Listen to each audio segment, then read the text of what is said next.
I began writing in the first grade. Our assignment was to write a horror story. It was October, and I ripped off a Goosebumps episode that I had seen. I honestly did it pretty well. I remember my teacher being very impressed. They looked at me and they said, "You're going to be an author one day." She didn't know I had plagiarized the entire thing. Neither had I really. I thought I was taking inspiration from it, but I wrote often about any topic my little ADHD-ridden brain could get its hands on, but I never took it seriously until around 15 or 16. My mother would come into my room and see me on page 75 of a zombie novel and be like, "When are you going to finish something so I can publish it?" Can you imagine if I had a book out right now, but it was published when I was 12?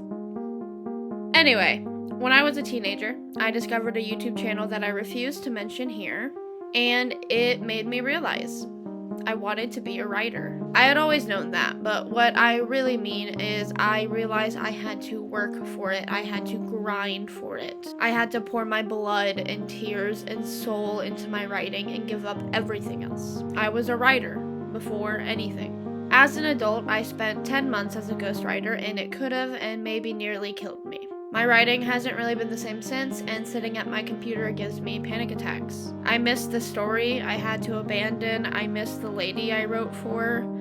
I do not miss being a ghostwriter. I mention this here because, as I said, it has irreparably changed how I do things, and part of that is how I divided my time. Now, I gained a lot of assets from ghostwriting, relevant here being that I can write extremely fast and not have to worry about the quality as much as someone else might. But I take my time very seriously. I'm very stingy with my time. And I realized I am not 16 anymore. If you don't know, I or we have DID, dissociative identity disorder. It used to be called multiple personality disorder. In the front right now, as of writing this and as of recording this, is me, Augury. I am a 14-year-old alter, meaning I am a middle.